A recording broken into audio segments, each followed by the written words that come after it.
Donc nous allons continuer le partage que nous avions commencé à voir hier.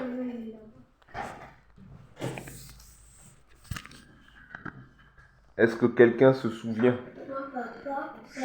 Chacun à son tour. Est-ce que quelqu'un... Oui, Josias. Les fausses doctrines. Très bien. D'accord. Okay. Très bien, c'est bien. Les fausses doctrines et les fausses prophètes. Oui, c'est bien, Josias, tu suis. Partager aussi les passages de la jeunesse. Voilà, nous avions vu dans un... Galates 1. Oui. On avait pris aussi Deutéronome 13. Oui. On l'avait fait en 2 temps. C'est-à-dire qu'on avait fini on a essayé de finir le partage d'avant-hier. Et on a débuté, on a ouvert en fait une autre brèche pour pouvoir partager aussi un autre partage. Donc, ok, c'est très bien. Tu as fini? D'accord. Oui, vas-y, Joseph. On avait dit qu'on ne pouvait pas avoir plusieurs femmes. Oui, c'est ça, d'accord. Ça, c'était une doctrine qu'on avait étudiée, qui, en fait, que les faux prophètes aussi peuvent utiliser, d'accord? C'était une fausse doctrine que certains faux prophètes peuvent utiliser. Parce qu'on a dit que toutes les prophéties, on ne doit pas, dans un premier temps, rejeter la prophétie. Non, on analyse la prophétie. Ok? Quand je parle ici de la prophétie, ce n'est pas forcément une prophétie. La Bible nous dit, ne mettez pas foi à tout esprit. Un esprit, c'est toute parole qui va sortir de la bouche d'une personne. Et moi, je ne veux pas fermer mes oreilles à cela, mais je veux analyser cela par rapport, comment? Aux Écritures. Vous voyez? Parce que c'est l'Écriture qui va me permettre de savoir si ce que la personne me dit est conforme ou ce que la personne me dit n'est pas conforme. Ok? Janie, je t'écoute. Je voulais juste dire qu'on avait vu dans Matthieu 19. C'est pas grave, tu peux dire aussi. On a vu dans 1 Jean 3, on a dit qu'on ne doit pas mettre foi à tout ce que les... Très bien. Très bien. Par rapport à quoi? Vous vous souvenez? Je vous ai dit hier. Oui, voilà, par rapport à l'enseignement. Mais il se peut que aussi, je vous avais dit que, par rapport à Deutéronome chapitre 13, quelqu'un peut faire un miracle. Cela ne veut pas dire qu'il est chrétien. Parce que la Bible dit, il s'élèvera des faux prophètes. Ouais, qui vous séduiront par des prodiges, des signes. C'est-à-dire les prodiges, les miracles, c'est pas ça qui fait d'une personne un saint. Jésus nous a montré comment est-ce que nous pouvons identifier ces choses-là. 1. L'enseignement. 2. Les fruits. Deutéronome chapitre 13, nous avons vu que s'il s'élève parmi toi un prophète ou un songeur qui parle d'un signe et qu'il y ait accomplissement de ce signe. C'est-à-dire il peut parler de la chose est correcte, elle arrive aussi comme il l'a dit. Vous comprenez? Mais par la suite, qu'est-ce qui va nous montrer que celui-là, il a Dieu? C'est si l'enseignement qu'il va nous rapporter par la suite démontre réellement, c'est-à-dire s'il demeure dans la doctrine des apôtres. Souvenez-vous, Jésus a dit, je ne prie pas seulement pour vous, mais je prie pour tous ceux qui croiront en moi au travers de vous. Ça veut dire que nous, aujourd'hui, si nous croyons, nous devons croire conformément à la doctrine des apôtres. Je ne peux pas croire différemment et dire que j'ai Dieu. Non. Pour avoir Dieu aujourd'hui, il faut que tu crois conformément à ce que les apôtres nous ont laissé. Voilà pourquoi la Bible nous dit que vous avez été édifiés sur le fondement. Le fondement, c'est une fondation. Ouais. Pour construire une maison, il faut d'abord qu'il y ait une fondation. Ça veut dire que nous, aujourd'hui, la fondation que nous observons, c'est les apôtres, premièrement, et les prophètes. Ouais. Et ceux qui rassemblent tout ça, la pierre de l'angle, c'est Christ. Ouais. Donc, nous ne pouvons... Et Christ, c'est quoi? C'est la parole. N'oubliez pas, au commencement la parole était avec Dieu, et la parole était Dieu. Donc Dieu, c'est sa parole. Voilà pourquoi si quelqu'un se lève, j'avais pris hier des signes, vous voyez, des signes qui peuvent nous montrer qu'est-ce qu'une fausse doctrine.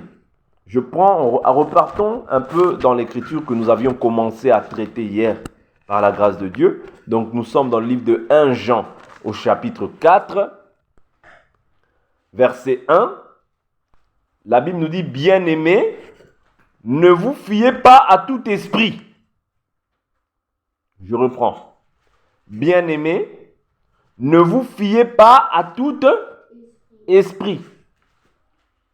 Est-ce que vous comprenez? Ici, l'esprit, ce n'est pas un esprit forcément physique. Parce que tout homme, en réalité, est un esprit. C'est-à-dire la parole que la personne va prononcer, c'est aussi un esprit. Vous voyez? C'est aussi quelque part un Dieu. N'oubliez pas que la foi vient de ce qu'on entend. Ce qu'on entend vient de la parole du Christ. Ça veut dire que tu peux mettre foi à une autre parole.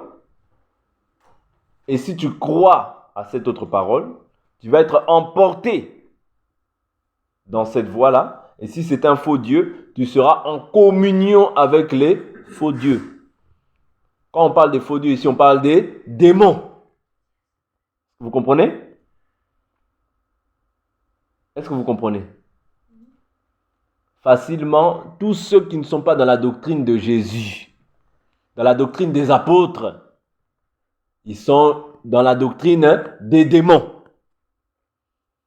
Est-ce que vous comprenez? Parce qu'il y a un seul enseignement. Il y a un seul baptême.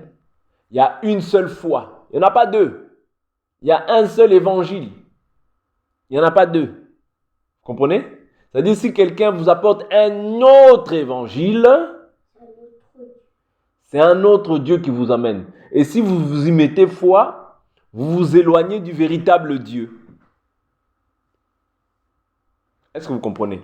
Souvenez-vous, Adam, dans le jardin, Dieu lui avait laissé quoi? L'évangile, c'est la bonne nouvelle. Hein? Adam, Dieu avait dit, tu ne mangeras pas de l'arbre de vie qui est de l'arbre de la connaissance du bien et du mal qui est au milieu du jardin. Quant à tous les autres arbres, tu peux en manger. Mais quant à l'arbre de la connaissance du bien et du mal, tu n'en mangeras pas. Le jour où tu mangeras, tu mourras. C'était une parole qui avait donné Dieu. Ça veut dire si Adam avait mangé ça avant que Dieu aurait donné la parole, il n'y aurait pas eu de problème. Mais quand Dieu a donné la parole, maintenant, la loi est là. C'est-à-dire quand je transgresse, je pêche contre Dieu. Est-ce que vous comprenez? Je pêche contre Dieu.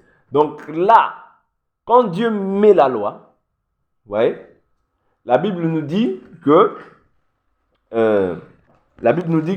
le péché, c'est la transgression de la loi. Vous voyez, c'est ça le péché.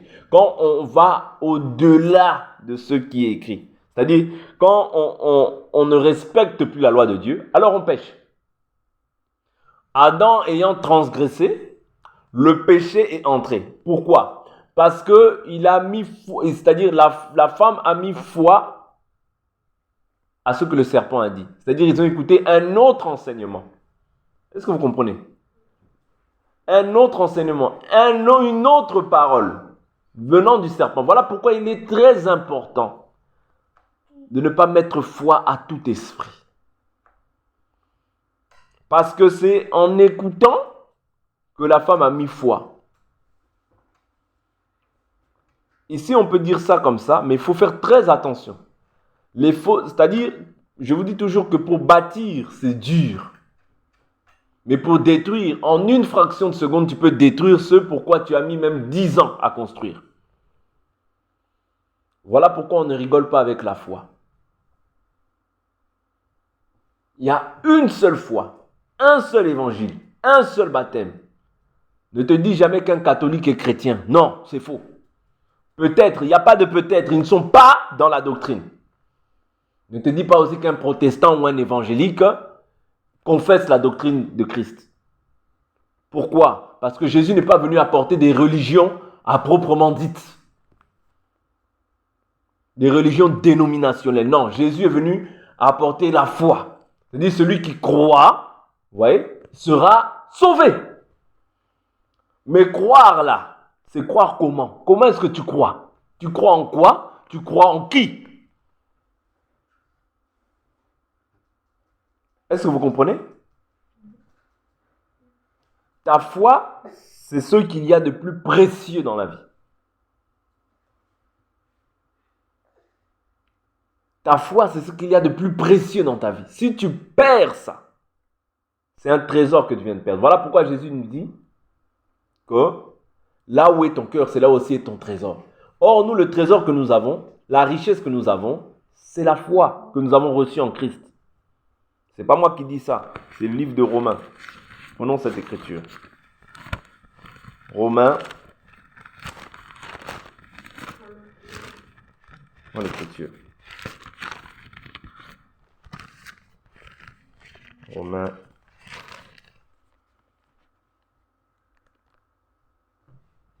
Romains chapitre 11.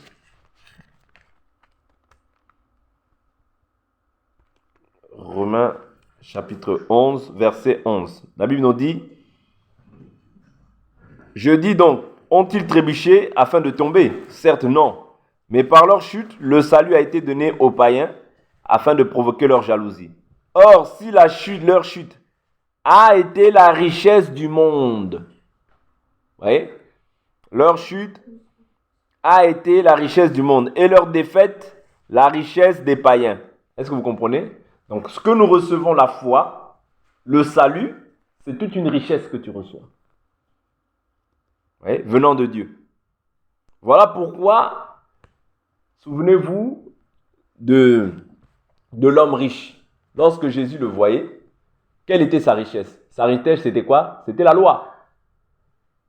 Jésus lui dit quoi? Il dit, je fais ça, je fais ci, je fais ça, je respecte ça depuis mon enfance. C'était toute une richesse pour lui. Mais il y avait d'autres richesses qui régnaient dans son cœur. Ici, c'était les richesses naturelles qui régnaient dans son cœur. Mais pas la foi. Parce qu'il n'avait pas reçu la foi en partage. Mais toi qui as reçu la foi en partage, tu dois conserver ce trésor-là jalousement. Parce que Dieu aujourd'hui veut nous justifier par la foi. Parce que la Bible nous dit, mon juste vivra par la foi. Or, la foi est basée sur ce qui est écrit. Vous voyez? La foi n'est pas basée sur les pensées humaines, non. Par exemple, lui, l'homme riche de Matthieu 19, je crois, vous voyez, c'était toute une richesse. Je pratique cela depuis mon enfance. Vous voyez? La loi. Mais la Bible nous dit que la loi provoque la colère. Mais là où il n'y a pas de loi, il n'y a pas aussi de transgression. Or, là où il n'y a pas de loi, c'est la foi qui domine. Vous voyez? Abraham fut justifié par la foi. Est-ce que vous comprenez? Pas par les lois. Voilà pourquoi c'est un trésor que tu as reçu de la part du Seigneur. Tu dois conserver ça jalousement. Est-ce que vous comprenez? Et le fait de ne pas mettre foi à tout esprit démontre que tu as la foi en un seul Dieu. On ne peut pas venir te dire aujourd'hui qu'il y a 3 dieux. Non. Et toi aussi tu crois à ça. Non. Si tu crois à ça, cela démontre à suffisance que tu n'as pas la foi.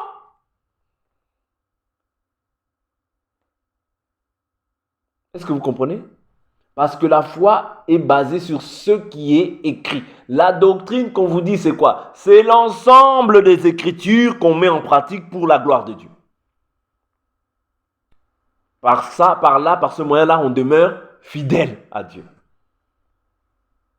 Quand tu gardes la parole, tu prouves à Dieu que tu l'aimes à suffisance.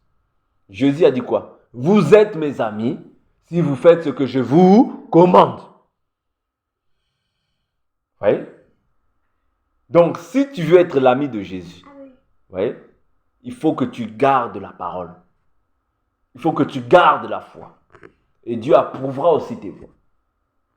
Mais si tu ne gardes pas la parole, tu commences à garder les raisonnements humains, tu n'es pas l'ami de Jésus.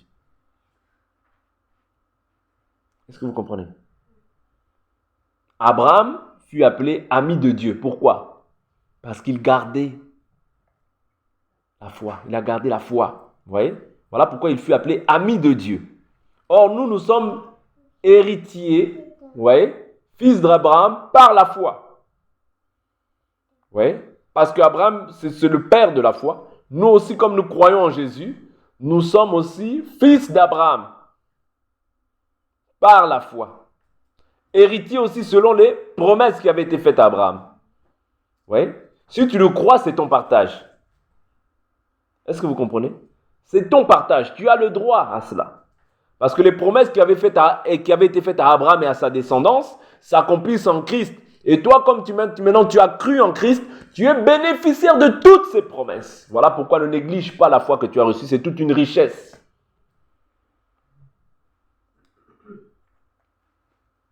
Cette richesse-là, peut-être que tu ne vois pas. Dieu peut créer une richesse naturelle comme ça et tu vois aussi des richesses se créer, même naturelles dans ta vie.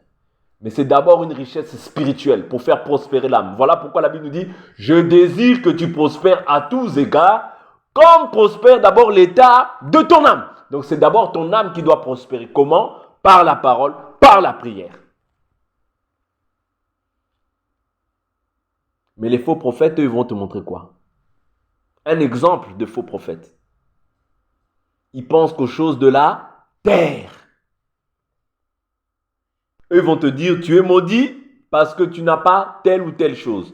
Comment ça se fait que toi, tu as Jésus, mais tu es toujours pauvre? Est-ce que ça, c'est l'évangile que les apôtres nous ont prêché? Non, Paul dit, je sais vivre dans la disette, je sais aussi vivre dans l'abondance. Mais il dit par-dessus cela, que rien ne me séparera de l'amour de Dieu.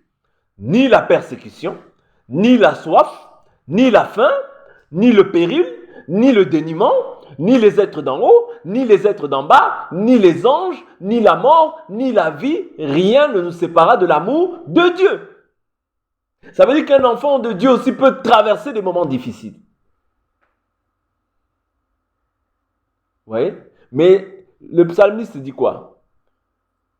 Il dit, ne me donne pas. C'est-à-dire, il dit, on va prendre cette écriture, si je la trouve. Ecclésiaste, je crois.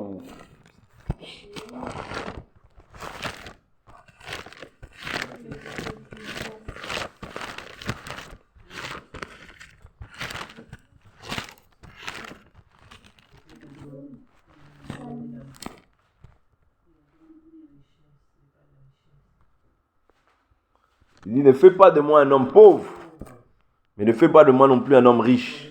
Ouais. Donc, de peur que je te réunis. Ne fais pas non plus de moi un homme riche. De peur que je dise qui est l'Éternel. Vous voyez? Donc, un enfant de Dieu, c'est celui qui doit croire qu'il aura toujours le minimum syndical. Or, la Bible nous dit, les oiseaux du ciel ne sèment ni ne moissonnent. Ouais, mais le Seigneur sait de quoi leur demande, sait de quoi ils ont besoin. Oui. Toutes ces choses-là, ce sont les païens qui les recherchent. Nous devons chercher comment? Le royaume des cieux, sa justice, et le reste nous sera donné par-dessus. Mais les faux prophètes, ils vont te dire, cherche la terre, cherche la terre, cherche la terre. Nous ne sommes pas contre, mais nous devons premièrement chercher le royaume. C'est très important. Restez calme. Oui. Donc, faisons attention de ne pas mettre foi à tout esprit. Oui. La Bible ne nous dit pas que les faux prophètes vont venir. Ils sont déjà là. Ils sont déjà là. Et Paul vient nous dire dans Actes chapitre 20 qu'il s'élèvera parmi vous de faux Christ et de faux prophètes. La caractéristique qu'il mentionne, c'est quoi?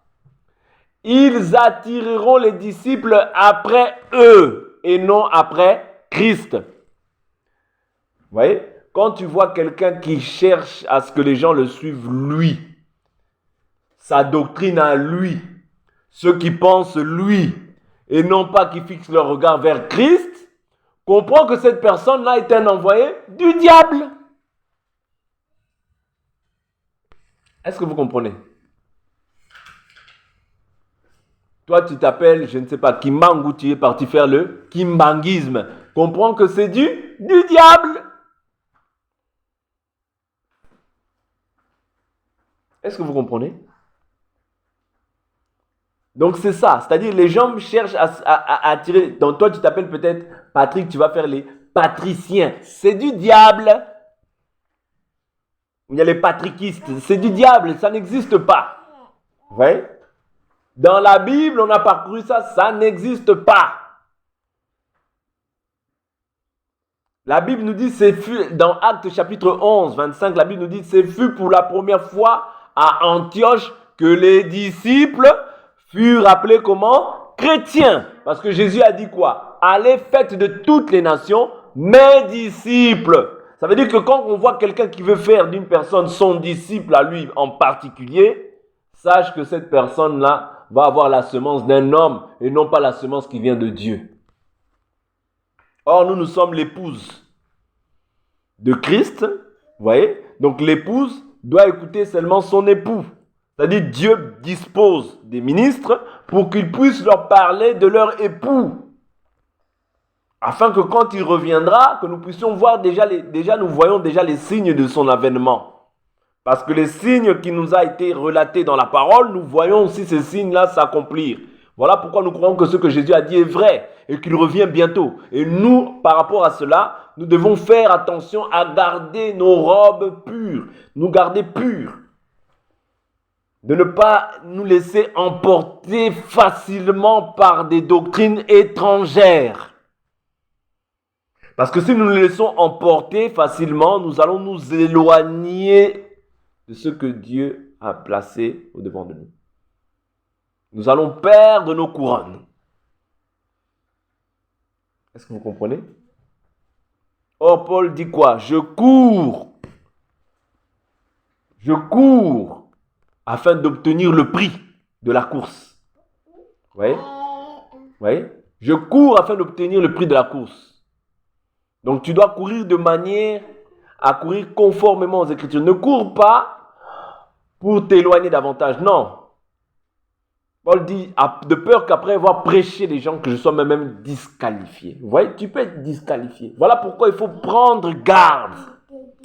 L'évangile, tu dois le retenir dans les termes dans lesquels tu l'as reçu. Autrement, tu auras cru en vain. Il est possible de croire, mais de croire en vain. Voilà pourquoi je vous rappelle tous les jours ces choses, pour que ces choses, vous puissiez toujours les avoir à l'esprit, à la pensée, et vous dire que oui, il y a des faux prophètes. Ils sont déjà là parmi nous. Toute personne qui ramène un faux enseignement, c'est un faux prophète. Est-ce que vous comprenez? Parce que Paul a dit clairement.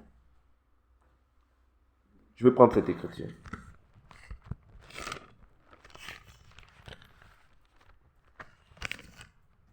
Je suis dans le livre d'un Corinthien. On a un Corinthien.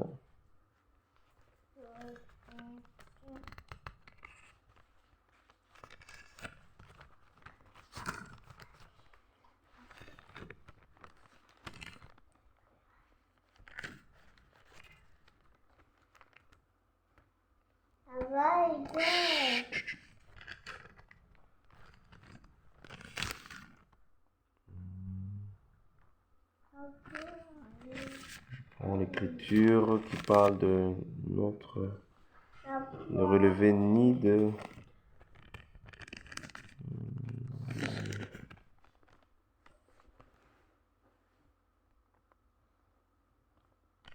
je vais voir si je trouve cette écriture.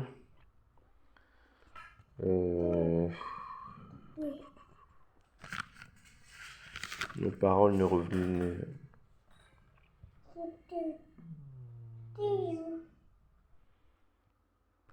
Bon, si je ne trouve pas, on va avancer, mais c'est pas grave. C'est pas un Corinthien, c'est 2 Corinthiens.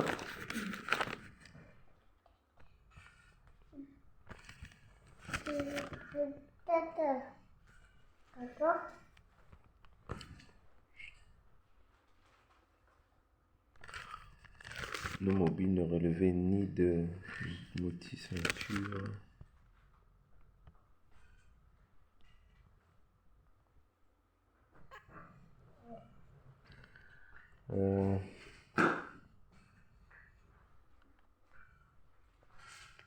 Bon, je trouve pas l'écriture. C'est pas grave, je la chercherai après, si Dieu le permet.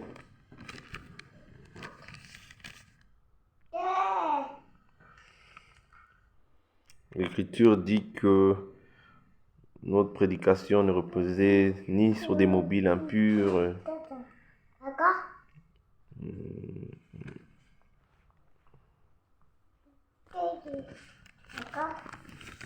Bon, c'est pas grave, je chercherai ça après et je vous la donnerai entre temps. Ah, je la trouve pas.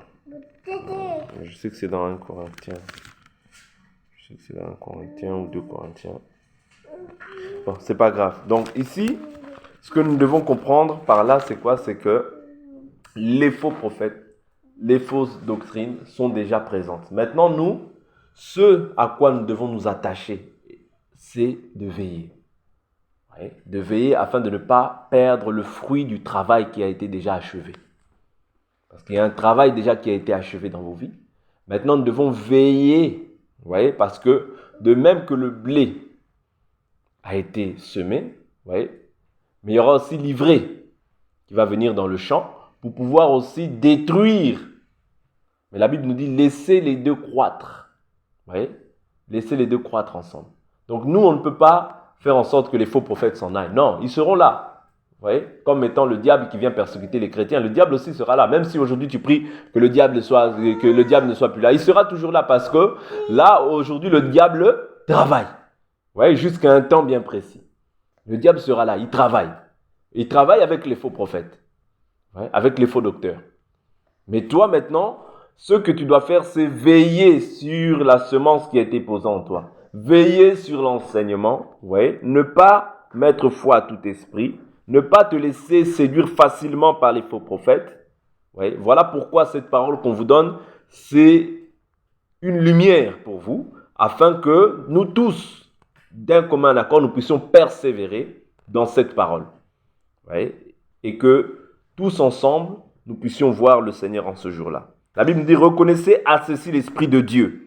Tout esprit qui confesse Jésus-Christ venu en chair est de Dieu. Hier, je vous avais déjà dit que Jésus-Christ ici, c'est pas seulement le nom. Non, Jésus-Christ, c'est tout un enseignement. On peut te dire, une personne peut te dire, oui, moi aussi je crois en Jésus-Christ. Je crois aussi au baptême de Jésus-Christ. Ouais, je crois aussi au baptême en Jésus-Christ, c'est-à-dire être baptisé en Jésus-Christ. Je crois à la repentance. Mais je crois aussi qu'une femme peut enseigner au sein de l'assemblée. Non, là tu fais erreur, tu ramènes déjà une fausse doctrine. Vous voyez? Tu crois aussi qu'il faut aller peut-être à Jérusalem pour être baptisé, parce que si tu n'es pas baptisé à Jérusalem, tu ne verras pas Dieu. Là tu ramènes une fausse doctrine. Tu crois qu'il faut encore aller au mur des lamentations. Or, la Bible nous dit dans Jean chapitre 4, ce ne sera ni dans les montagnes, ni à Jérusalem. Vous voyez? Il n'y a pas besoin d'aller dans un endroit pour adorer Dieu. La Bible nous dit, les vrais adorateurs adoreront le comment? Le Père en esprit et en vérité. Vous voyez? Donc ces choses-là, nous devons les savoir. Oh non, pour voir le royaume des cieux, il faut se circoncire absolument. Toi, tu dois lui dire non. La vraie circoncision, c'est la circoncision de l'esprit. Comprenez? La circoncision véritable, c'est la circoncision de l'esprit. Ce n'est pas la circoncision de la chair comme ça. Vous voyez? Vous voyez? Donc la vraie circoncision, c'est la circoncision de l'esprit. Ici, je vous donne simplement des éléments pour que vous puissiez comprendre comment est-ce que agissent les faux docteurs et les faux prophètes de nos temps. Vous voyez? C'est-à-dire, ils ramènent beaucoup plus les œuvres. Nous allons partager ça pendant un long moment afin que vous ayez les armes, c'est-à-dire que vous ayez un maximum d'éléments afin que quand ils viennent, que vous puissiez aussi avoir les armes pour pouvoir les combattre. C'est-à-dire ici, quand je prends les armes, je parle des Écritures pour pouvoir combattre les fausses doctrines et les faux prophètes. On va s'arrêter là pour aujourd'hui. On continuera demain par la grâce du Seigneur. Donc, on va s'arrêter, on va prier. Tu vas élever ta voix, dire merci à ton Dieu.